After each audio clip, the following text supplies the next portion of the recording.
Hello. It is 6:12. My husband told me he would be off work by 6 o'clock. And it is a rainy day. Look at that. It's so gross. It's been raining all day. And me and Pee-Pee and Tucker and Boo. Right, Pee-Pee? Honey? We've been watching a Halloween marathon. Haven't we, bud? You must see Pee-Pee's butt. There it is. We've been watching a Halloween marathon. But, like, they're going in weird order. Like, it started... Maybe it started because we got up too late. I don't know. But, like, we watched... Come on, Tucker. Come up here, honey. Look at Tukey. Okay, so, which one was your favorite so far? He said 6. We watched... let's see. Which one did we watch first, honey? He said, Dad, you gotta cut my hair because I can hardly see my eye, out of my eyes. We, watch this. You wanna see a little trick? Watch this. He'll scratch me because he'll want me to keep on doing it. He's very smart. What? What?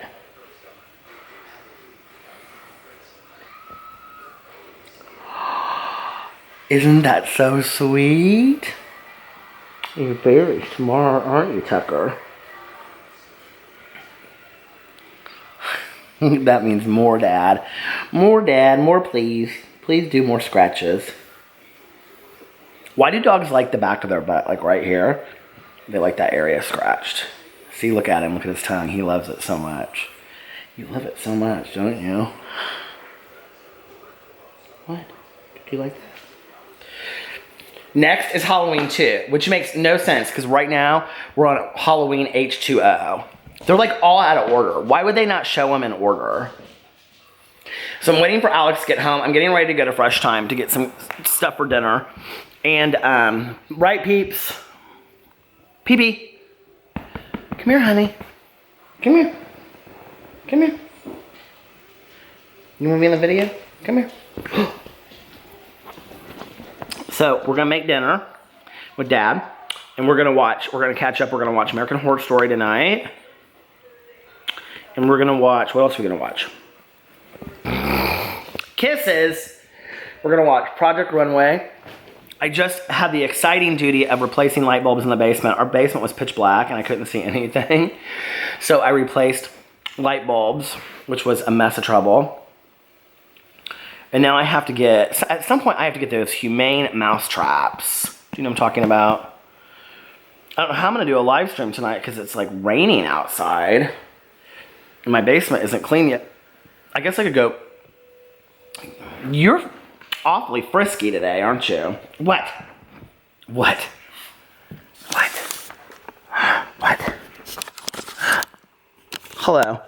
My name is Pee-Pee. Don't look why. Pee-Pee! Your swang-a-lang-a-ding-dang showing in the movie. We don't need that in the movie. Pee-Pee, no, none of that swang-a-lang-a-ding-dang stuff. He can't help it.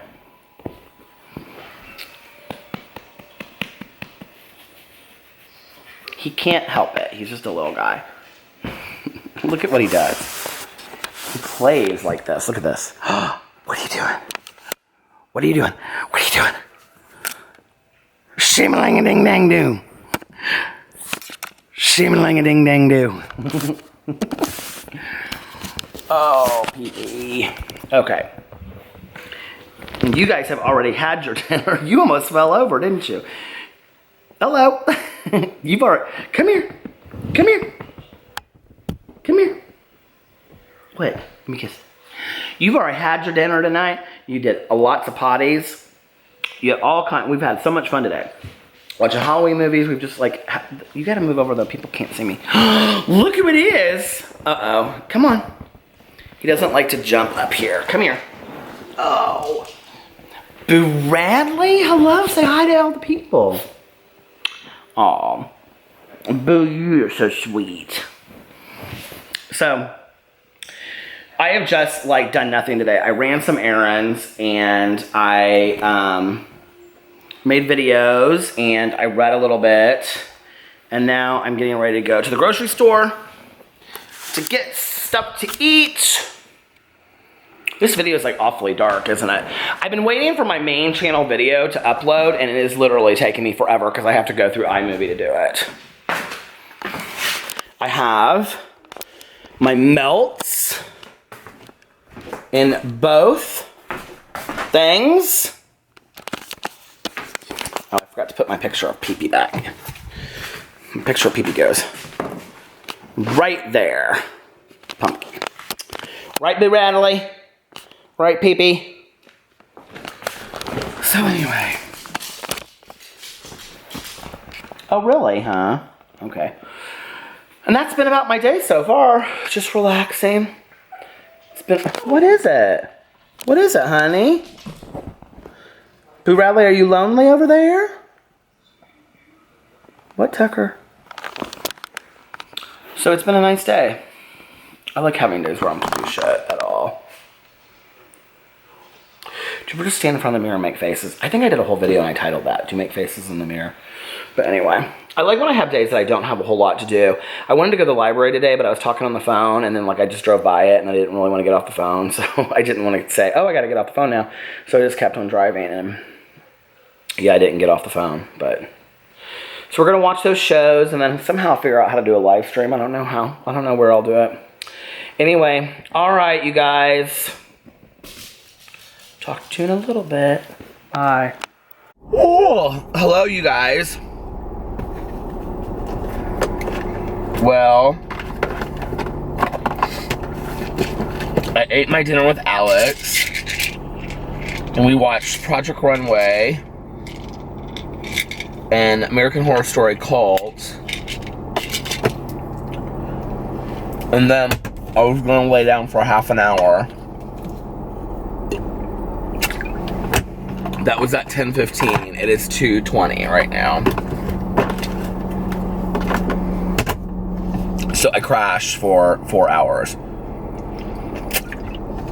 And then I got up and I was like, oh my god, I have to go make my vlog, do my vlog. I have to do my vlog. But really, oh, my throat is killing me. Really, I also want to finish. I have one more,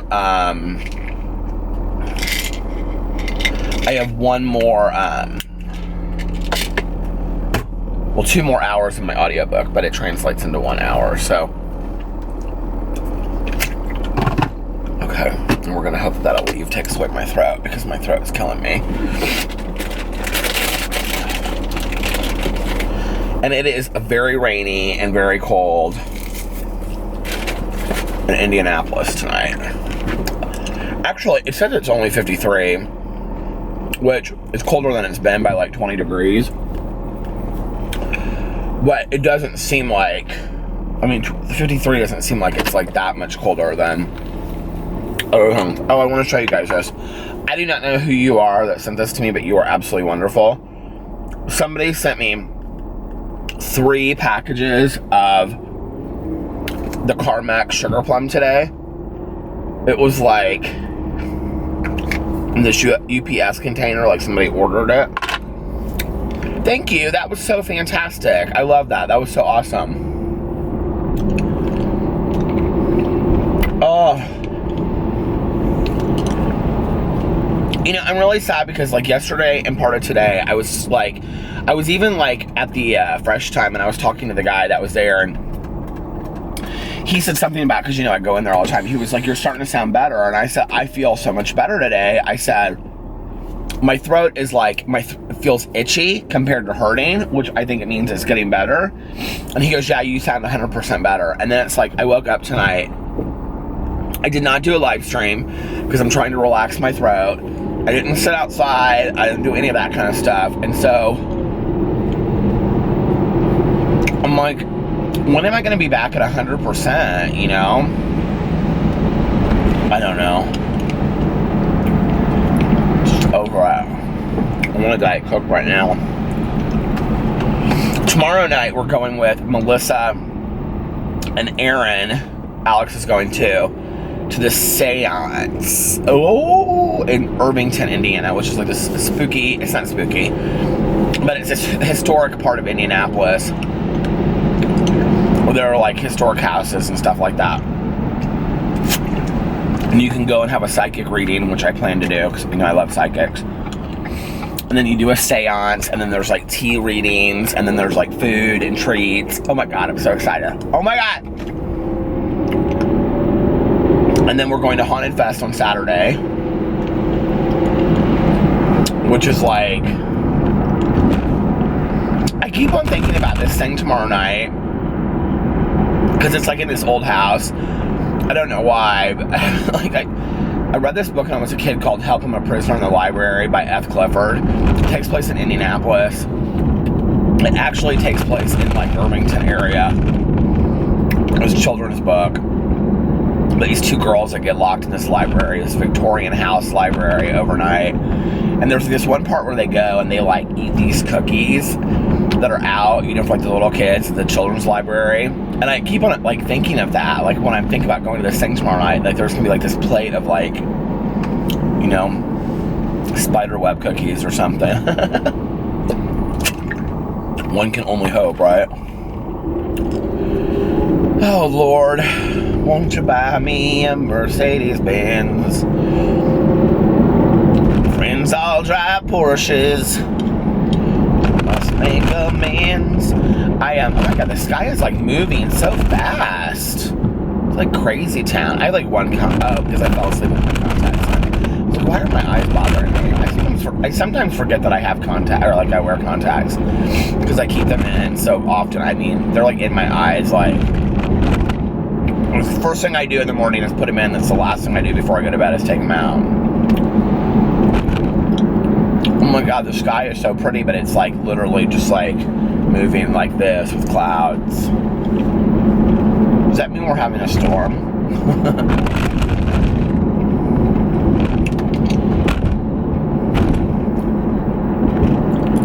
It rained all day.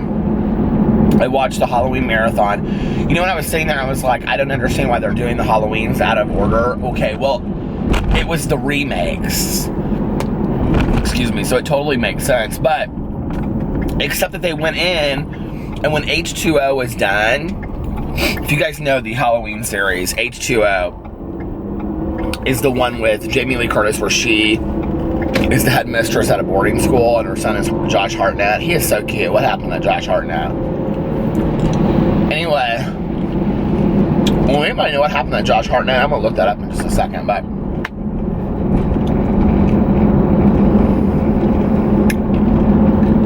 what was I going to say? Oh, that one. But I liked that one a lot. But then they went and they showed Halloween 2, the Rob Zombie remake.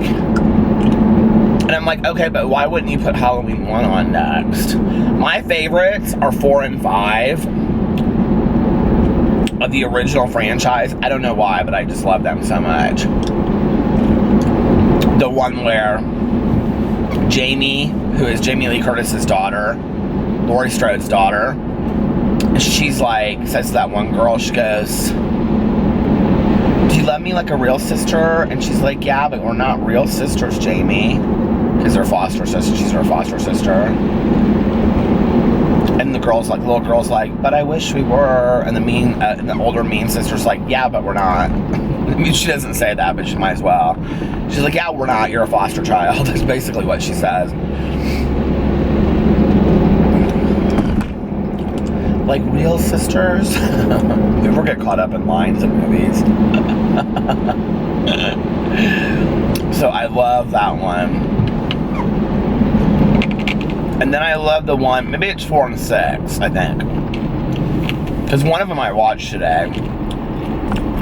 That's where they go to the house and she's got a crush and she couldn't like go out with her boyfriend because she had to babysit Jamie. And her parents had a party they had to go to.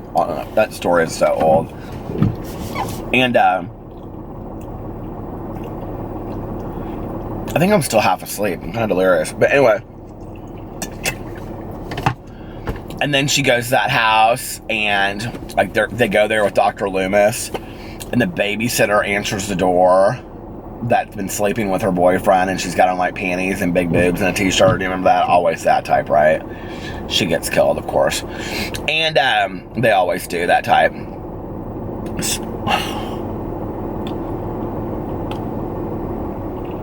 So don't have big boobs and be like that looking if you're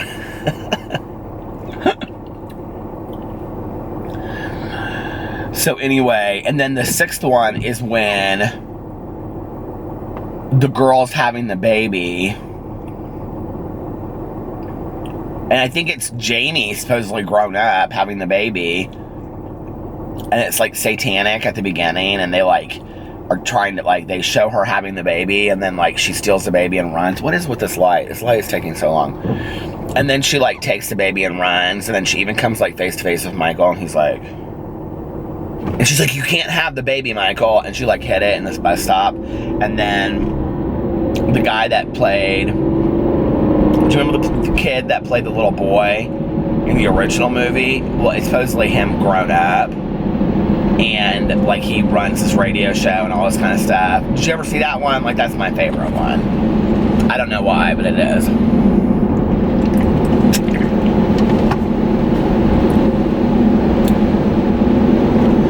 Guys, it's almost Christmas. A true story though is like somebody tweeted out today, they go, I can't believe it, it's almost like 2018. And I was like, I can't believe it either. It's like crazy town. It's like this year has gone so fast. But then I feel like we've done so much this year. So when I think back on like March, like Miami of going to Ultra, or like my brother-in-law, like all of us going to like New Year's last year, or him moving to San Diego, or him even going like on his 3-month trip and then coming back and deciding to move to San Diego, or us spending time with Alex's rest of his family, or my aunt dying, or me spending time with Caroline, or you know, it's just like, no, life hasn't really been that slow, honest to God. Why am I just sitting here at the stupid light when I can turn? Like life has or life hasn't been going that fast. Like, life has been kind of slow, honestly. We've done a lot this year. I mean, I've been trying to think of, like, how I want to do my last vlog on here, you know, of the year. I think we'll have to find out what we're doing New Year's Eve, but, like, I think then I also just kind of want to drive around for a little bit, you know, and just kind of talk, because that's basically what I've done the rest of the year on here. I'm dying for Diet Coke. Sorry for the inconvenience. Our computers are being recorded.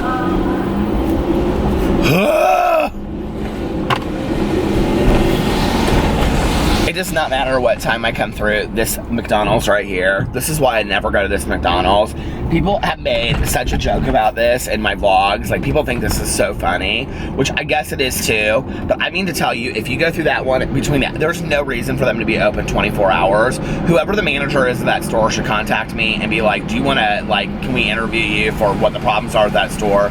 No matter what you do, if you go through that store between 12 and 6 a.m., although there's all kinds of people sitting outside smoking cigarettes that work there, or driving up or driving out or whatever, they'll say to you, we're sorry for the inconvenience, but our computers are down. They say that no matter what you say when you go through there. Ask me if I'm pissed off. All I wanted was a Diet Coke.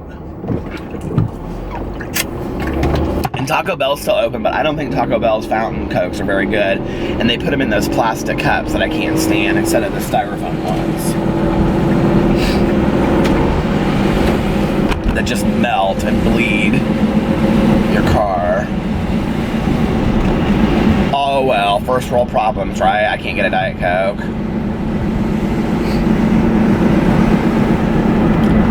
First world soda problems.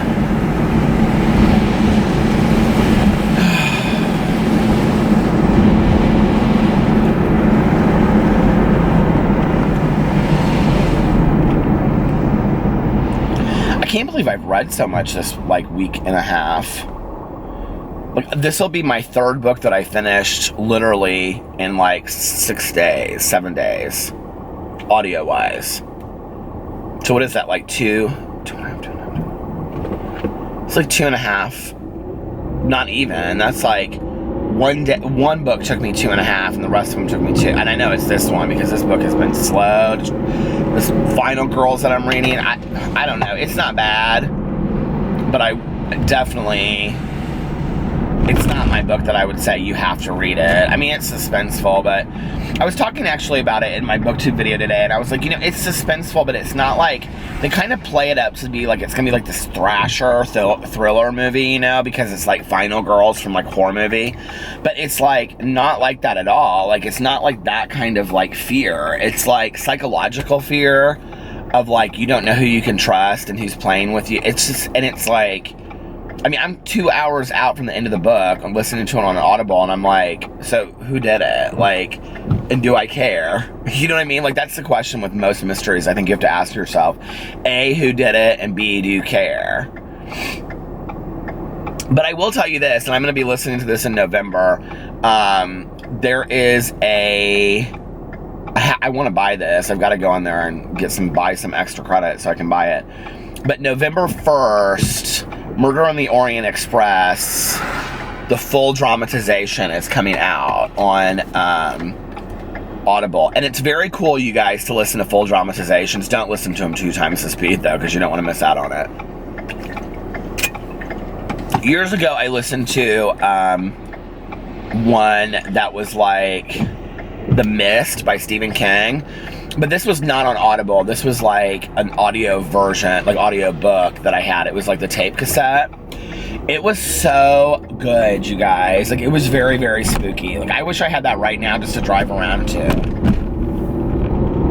But I don't, in case you wonder. But I am going to be listening to Hell House, because I still have Hell House. Oh, and Heart Shaped Box by Joe Hill, who I think Joe Hill is Stephen King's son. Does anybody know if that's true or not? But his books are supposedly, like, terrifying. So I think I'm going to listen to that and then Hell House.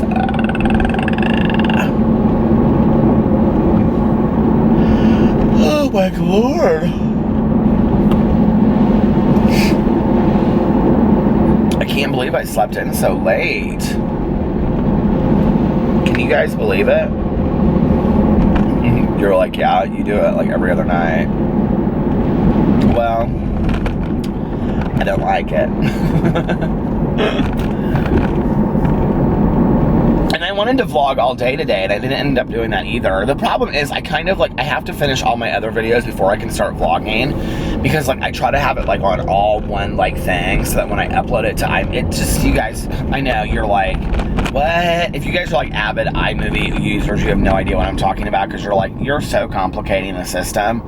But it's like I have to cherry pick like which clips I want to. It's just too confusing for me. So I would rather have it just go do, and then I go upload all, and then, or import all, and then they're just all sitting there perfectly in a row, and then I don't have to go through and figure it out.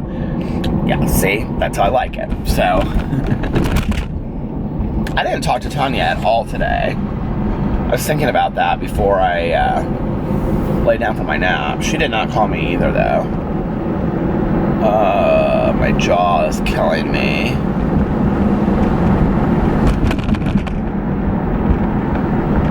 Should I get a hash brown? Oh my god, I haven't had a hash brown from McDonald's in forever. Or a pie. If they have those pumpkin pies, I'm getting a pumpkin pie. The pumpkin pies really are not as good as the apple pies, though. Do you guys ever get the pies at McDonald's? And like, honestly, the apple pies only taste good if you get like a cheeseburger or a Big Mac. There's just something about combining them together. I don't know what it is. And I've never had the cherry pies from there. I don't think ever in my entire life. Unless maybe they at one point were like, here, you want a free cherry pie because we have an extra we're just going to throw away. That may have happened to me one time. These are such like small world issues. Like when your life is just small. Like my life is small. Like I go to McDonald's, I get Diet Coke. It's like when my ex and I would go to his hometown. Like he was from Seymour, Indiana. We would go down there and visit our friends and stuff, and we'd go to the Walmart. And of course, like they had all grown up there, so they knew everybody and their mother who walked through the Walmart, right? And then we would go to like the TA and like do get mozzarella sticks, and then we'd go eat at the Applebee's or the Tex-Mex place. And then, because those were like the only real 2 restaurants in Seymour, Indiana. And then Cracker Barrel. We would go eat the Cracker Barrel sometime. I love the Cracker Barrel. On Sundays, he and I would always go to the Cracker Barrel, and then we would go shopping afterwards, and he'd always buy me a candle. So I always got to get a candle. I used to always, like, if you go look at old pictures of me too, I used to forever and ever always wear a John Deere hat. Like, I'm obsessed with John Deere hats. My head is too big right now because I'm heavier, so I don't wear it. But like, I have a John Deere hat that I literally wore every day for probably 4.5 years. And Alex and I left it at this bar on Pride Day in downtown Indianapolis. And this girl found it and she called me. I literally drove like an hour in the middle of the night to go get this hat. So anyway, I haven't worn that hat in forever, but I still have it. Are you kidding me? Is this McDonald's closed? No, ma'am. I am not having it. I know you guys are like, why don't you just get out of your car and go to... Because it's not the same. The arches are turned off. If I go through here and it is closed, I'm going to be so livid.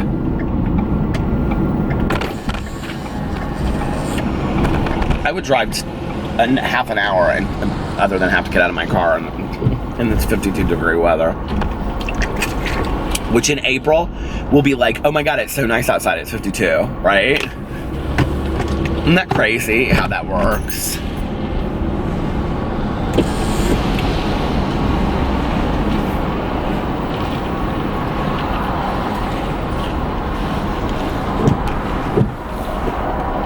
Oh, or maybe one of those coffees.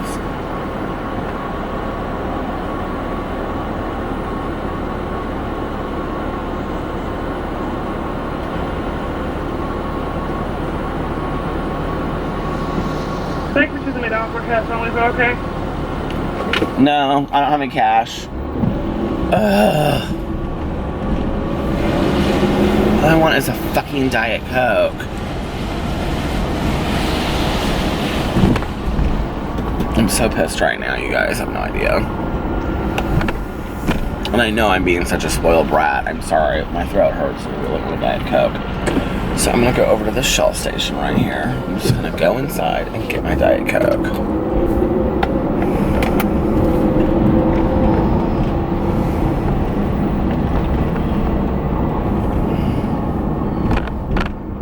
Y'all want anything? I know I was mean to those people, you guys. I'm sorry, but I'm like over it. I'm tired. I want that because my throat hurts. I'll be back. Okay.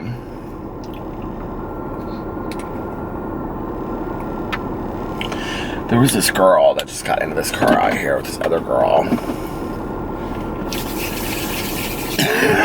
Excuse me. Guys, am I ever gonna feel better? And they were both like tweaking. Like legit. I'm not like being, I mean, she was like, you actually kind of like, it's interesting, like back in the day, like working especially in drug treatment, like, I don't know if you guys know this, but there was a period of time where like Indianapolis or Indiana was known as like the crystal methamphetamine capital of the world because so much of it was made in southern Indiana. People would transport it in kids' backpacks with them to school to like places. So kids would end up getting killed in like crystal methamphetamine like transportation. It was really, really sad, right? But you would like, we would have to do assessments on people when I worked in drug treatment.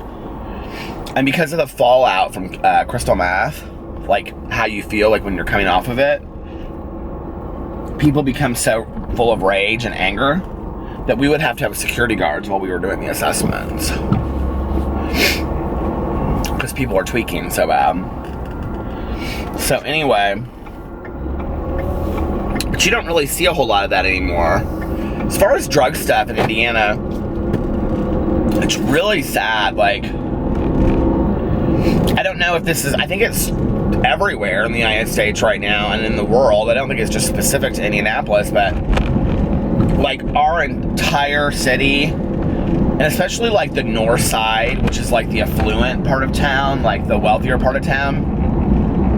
I wouldn't say wealthy, that's a stretch. I would say our middle to upper class area of town, right? is completely saturated with heroin and opiates right now. And I mean, like, literally every other week I hear about somebody else that I know that's died, like, through the grapevine. I'm like, oh, did you hear that so-and-so's son died? Or, oh, I was in, you know, a halfway house with this kid and he died. And you know what I mean? Like, it's just everywhere. It's so sad. And I remember, like, years ago when I was working in treatment. So if I left in 08,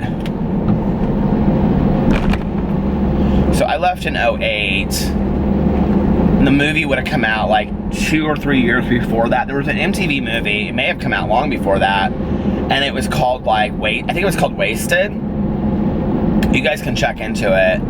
And it's actually with the guy that ended up being in Breaking Bad, that played the kid in Breaking Bad. I'm almost positive it's him in the movie.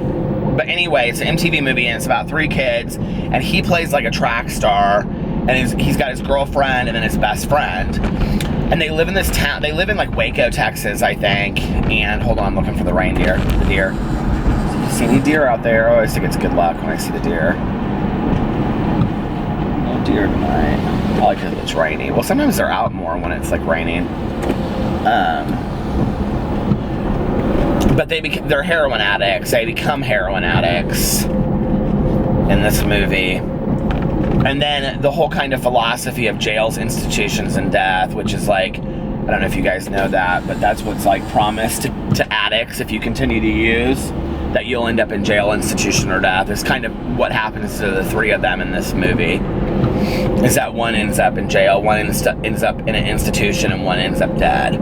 And I remember watching that, like, we watched it for like a conference, or my like coworkers and I watched it together or something, I can't remember, but anyway. And I remember somebody saying like, this is gonna be Indianapolis, like heroin's gonna, you know, because at that point, opioids like Oxycontin were like, you know, we would see people that had like taken like codeine, like cough medicine forever, and then that was translating into like opiates, like Oxycontin, oxycodone, things like that. This was way before buprenorphine, which is Suboxone, Subutex. But people were like using Oxycontin like crazy, and I remember it wasn't like real available on the streets at that point. It was like people would, oh, little bunny rabbit. People would take it from like their grandma that like, you know, had cancer and were taking it for pain meds and stuff like that. You would hear that story a lot. Or fentanyl patches. Kids would open fentanyl patches and eat them. Or smoke them. And so like the days of Dilaudid obviously were gone. And then we started hearing about heroin here or there, but really when heroin started in Indianapolis, I can only speak for Indianapolis, it was really a junkie's drug. I mean, it really was, you know, very much like how crack was. Like crack, and I used crack cocaine. Crack cocaine was one of my drugs of choice. But crack cocaine really never like infiltrated like the better neighborhoods the way that heroin has. And I don't really know why. I think maybe because the high isn't as long. And so like to drive into these other neighborhoods to get the drug, you would have to do it so constantly, because for me, I would drive in like 5 times. I would drive back to my dealer's house like 5 times in a day, right? So I think it's different with heroin, you know, it's kind of like you go, you get your fix, you're fine for the day, so to speak, you know? Very much like a methadone clinic to some degree.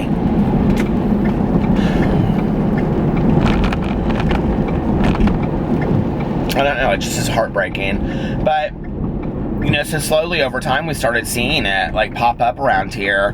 And then you would see like, but like when it started in Indianapolis, it really was like, you know, just in like inner city neighborhoods that were like poorer and things like that. And now it's everywhere. It's just everywhere, you know? Like, literally. I'm, like, looking at this, like, fenced neighborhood over here that, like, here, I'll show you. It's like, this is a street that divides the north side of Indianapolis. It's 116th Street. It goes, like, way down there and way that way. And right here is this, like, fence, this neighborhood, right?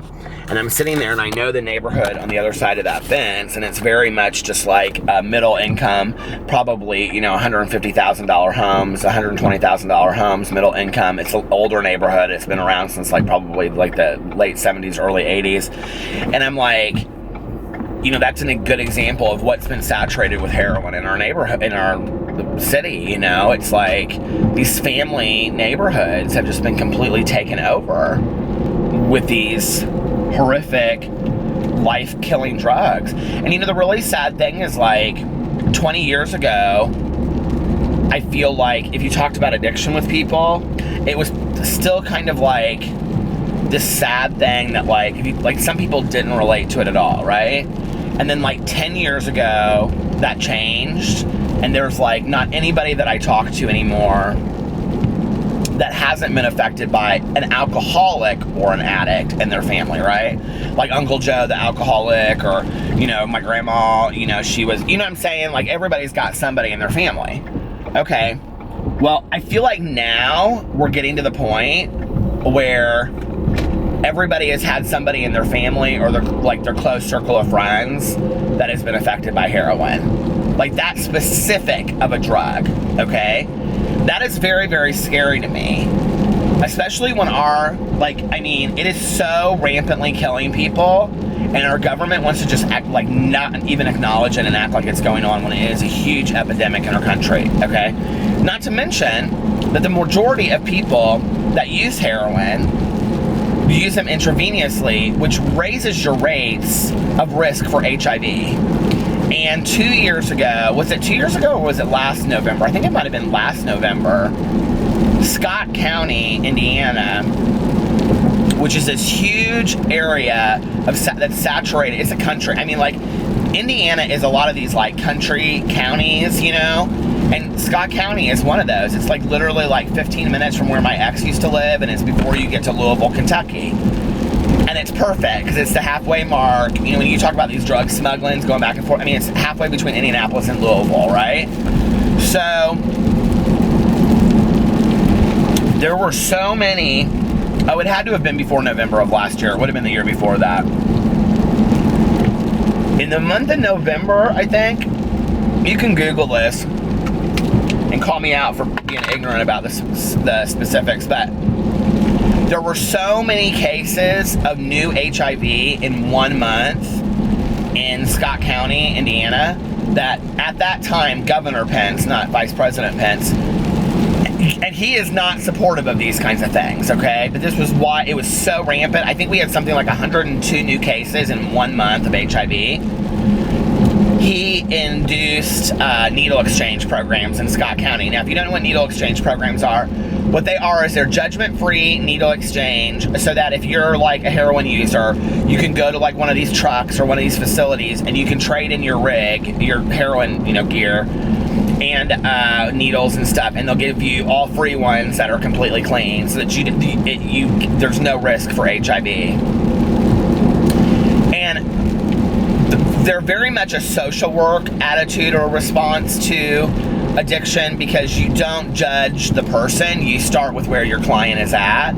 And if a person doesn't want to get off heroin, you don't sit there and talk to them about getting off heroin. You just give them their new needles and their, you know, wipes and all that kind of stuff, so they keep the, you know, infection clean and all that kind of stuff. And it's actually very smart. And cities like San Francisco, New York have been doing it for years and years and years and years. And I mean, it's about time that the rest of the world caught up with it, because if we don't do needle exchange programs, the cases of, I really believe, because back in the day, like, you know, I used to see so many clients, and like one of the first questions I would say to them is, have you had a full panel test? And they would always say yes. Well, almost none of these people had full panel testing anymore, right? So how many cases of HIV do we have out there that are shooting dope and sharing needles? I mean, we don't even know. Like, you know, we don't even have a realistic number of it anymore.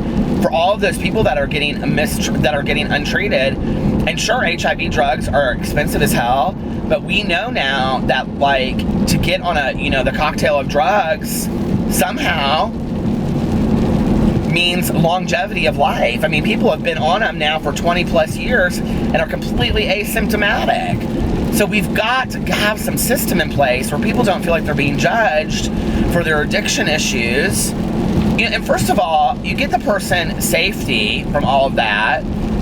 And then maybe they open up and they listen to the conversation about, okay, so how are we going to get you clean now? Do you want to get clean? Do you want to stay sober? You know what I mean? But for us just to be negligent about it and close our eyes and shut our eyes, we're talking about a real societal problem where, like, if I literally right now could list for you 10 to 15 people that I personally know on some level that have passed away since 2017 started from a heroin overdose, specifically from a heroin overdose. What does 2020 look like if we don't stop that? I mean, it's not going to get any better. Very, very scary, isn't it? It's why, I talk in my videos about being sober. I talk about, my recovery and stuff, but I don't talk about it the way that I used to. I just don't. Because I feel like I've kind of talked y'all to death. You're probably tired of hearing about it by now, honestly, but no. But the number one email that I get from people is, or the message from people is, hey, thank you so much, I'm going into treatment, or hey, I've stayed sober for 3 months, you inspired me, and, or my brother's going into treatment, what should I do, or my sister's resistant to getting treatment, and I'm scared that she's gonna die, which those emails just break my heart, and it's like, I think it's interesting to me that people see that as a common attraction between us. I think that's fantastic. I think that's wonderful. Honest to God, I mean this. If through YouTube and all of the work that I have done in my life, if my story of my addiction and my shared recovery, sharing that with other people, if I could only do one thing with my life, if my YouTube channel, if my job, if my books, if everything I've done, if only one thing impacted the world, I would pick that to be the thing that impacted the world. That if somebody makes a change positively or hears or can relate to something or whatever by hearing my story of my own addiction and recovery, that would be what I would want it to be. People ask me all the time, they're like, have you considered doing a TED Talk? So I'm like, nobody's asking. TED ain't calling, baby. Trust me, I would. I would love to tell my story, I love when people email me and message me and say, thank you so much, you've inspired me to stay on track when I didn't think that I can do it. That's like, I almost sometimes don't know what to do with that, you guys. It's so awe-inspiring to me that I'm just like this little dude that drives around in a car and talks. You know what I mean? You did the work. It's your journey. But I'm very happy that words that I have said or things that I have done have inspired you. That's awesome. I mean, trust me, that I feel that is so awesome that that's the way. But we've got to start dealing with this addiction stuff, you guys. It's so scary, It makes me wonder what's going to happen to our next generation. And they're delivering the donuts to that gas station right there. I did not need to see that. I did not need to see the donuts! Every time I go to that gas station, that's the gas station where I get my donuts and my chips and stuff that I shouldn't be eating anyway. But there's 5 or 6 guys that go in there, and I would always talk to the girl that works in there late at night, and she thought they were firefighters. And they come in there between 3 and 4, and they just park all their big trucks, and they get a bunch of food, and then they sit out in the parking lot. When I was in there the other day, she's like, yeah, I figured out that they're not firefighters because they work at the mill down the street or something like that. I was like, well, they're so nice. She's like, yeah, they are. She's like, are they nice to you? I was like, yeah, they're really nice to me. These big burly, they always look like they have those overall things on, they look like firefighters to me, with those, what I'm talking about? But apparently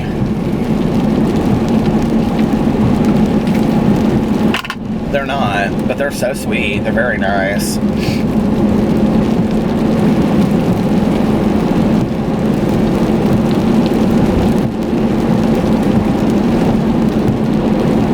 I used to listen to exclusively I would listen to like addiction memoirs, and then I would read a lot about them, and I would watch a lot of movies about it. It got to be too much, you guys. Like, it was like, I can't live it every day. I mean, and going to meetings anymore, you know, is very much like, oh, did you hear about Bob? No, what happened to Bob? Oh, they found him, you know, on Tuesday. It was an overdose. And I think the thing that's been scary to me is that it's never who you would think it would be, if that makes sense. Like, you know, it can be somebody that's like working a strong recovery program, and then they go out there for a night or two and they end up dead like that. Or it's families that are completely resistant to accepting the fact that their child has a drug problem. Like, I deal with that a lot. Like, not like with, you know, personal people that I've worked with in my life, or like past clients, but like, well, past clients I used to a lot, where you just have to put it on the line and be like, look, okay, like, I know you want to go and have a doctor diagnose them with 15 things because you'd rather have your child have serious psychiatric issues than actually be a drug addict that we can deal with. But the deal is that your child is a drug addict, okay? So are we going to deal with that, or are we not going to deal with that? I would get parents that would literally say, you have no idea what you're talking about, okay? My child has bipolar disorder, ADHD, he's on the spectrum for Asperger's, you know, he has this, he has major depression, blah, blah, blah, and all this kind of stuff, right? And they would get no better over 5 years, and the parents would call me up and be like, oh, we should have listened to you, you know, and we sent him to this treatment program that's $100,000 a month, and they took him off all of his meds. He doesn't have any psych diagnoses, and the doctor like put it on the table and said, you guys need to be very realistic, your child has a drug problem. Okay, you can listen to some doctor because you're paying them $100,000, but because you weren't paying me $100,000 meant that I didn't know what I was talking about. After 20 years of experience working in the field, shit kills me. So anyway,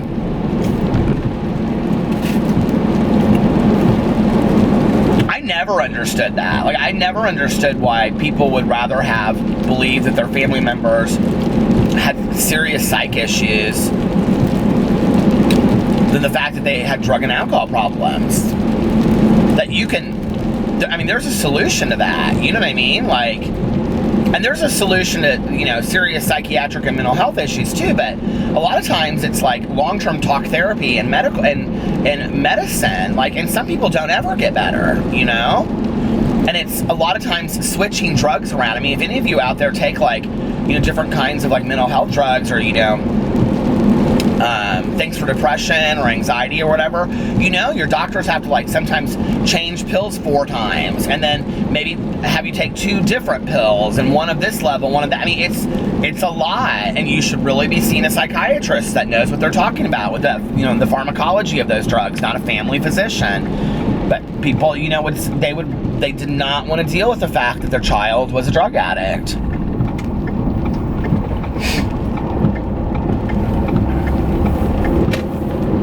I dealt with some really sad situations like that.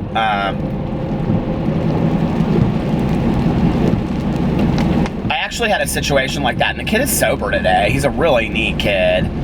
And I say kid, but he's like in his 20s now, late 20s probably. But he was like a young addict. He was like 14. And it was like hardcore. And I remember like mom believed that he was and dad didn't, and they were divorced. And like finally he was at dad's house one night, and like dad went to go check on him or something like that. God, this is so many years ago, I can hardly remember. And he had like stolen like 6 boxes. I was talking about this to somebody the other day, and they had no clue. This was like a kid that's like a drug addict that has just been sober for like 3 or 4 months. So I was like, I was thinking to myself, do people not use that anymore? Because he had never heard of this. But this kid had eaten like 4 or 5 boxes of like coursing cough and cold medicine, which back in the day the kids called Skittles. And I was like, nobody must use that anymore, you know? So anyway, and he was like blue. Like they called the emergency room, or called the, you know, the 911, and they came out there and had to resuscitate this 14-year-old and everything. And I'll never forget getting that dad's phone call, and the dad's like, okay, I'm ready to have the conversation now. Like, but up to that point, he was like, no. Like, mom very much was like, yeah, he's a drug addict. Dad won't admit to it because dad has his own addiction issues. And that's typically been what it is like when I have parents or family members, this could be grandparents, aunts, uncles, whatever, that don't want to accept that their child has addiction issues, it's typically because they have an addiction issue that they're not willing to look at too. You know what I mean? So if I acknowledge that my child has one, that means that I have to acknowledge that maybe I have one. And a lot of people don't want to do that. Who knows? I don't know. Who knows? So anyway, I chased down that Diet Coke. No, this isn't even that good. Because this is Diet Pepsi. If I go into like a gas station, I get Diet Pepsi. But if I go through McDonald's, I get Diet Coke. See, there's a method to my madness. Alright, you guys, I'm going to get off here. I have no idea how long this vlog is going to be. And I will vlog tomorrow. I'll try to do like a lot of different stuff, so it'll be like more of a fallish vlog. Plus, we're going to the seance. I'm so excited. Anyway, I love you guys. I'll talk to you later. Bye.